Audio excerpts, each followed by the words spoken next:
विभिन्न मांगों को लेकर प्रखंड मुख्यालय में भाकपा नेता सह अंचल सचिव राजेंद्र यादव अनिश्चितकालीन के लिए अनशन पर बैठे हैं। इस संदर्भ में भाकपा नेता ने अंचल पदाधिकारी एवं प्रखंड विकास पदाधिकारी को एक ज्ञापन सौंपा है।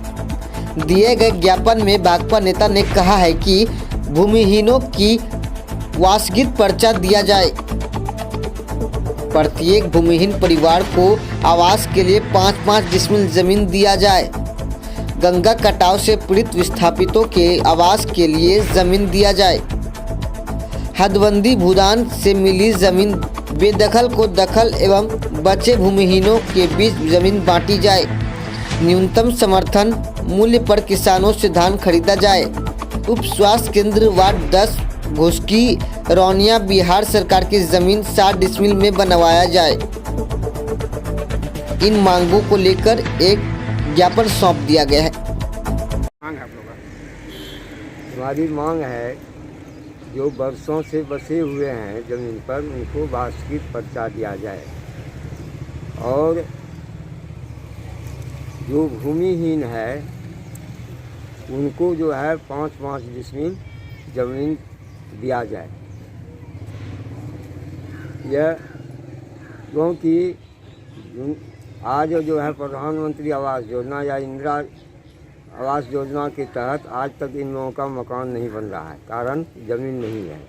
इनका हक दूसरे के हाथ में चला जा रहा है। जब तक आप ज़मीन नहीं दीजिएगा तब तक तो मकान नहीं बनेगा, इसलिए आप ज़मीन दीजिए। तीसरी बात है कि 40 साल से कटाव पीड़ित बांध के बगल में बसे हुए हैं, रोड पर बसे हुए हैं, लेकिन सब कोई देखते हैं।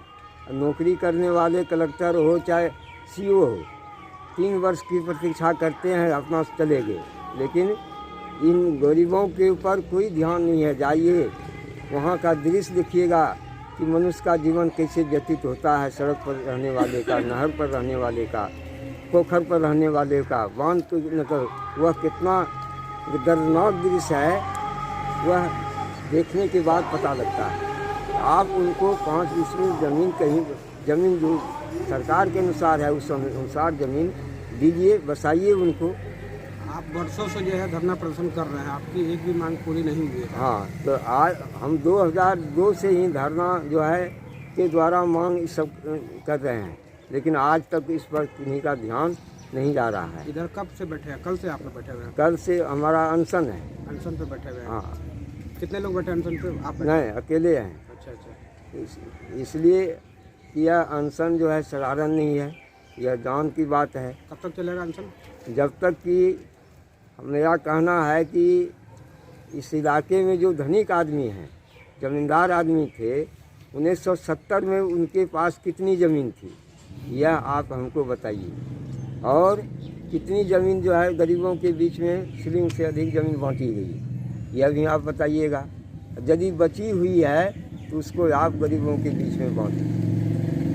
भूदान की ज़मीन जो है वह उसको यदि नहीं बांटे हैं तो उसको बांट दीजिए आप।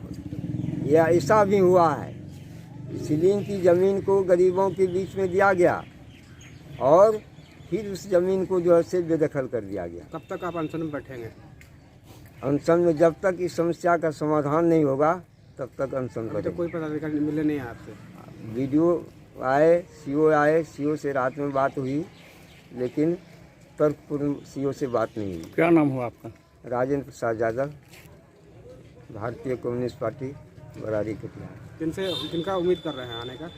डीएम को वे न बुलावेंगे।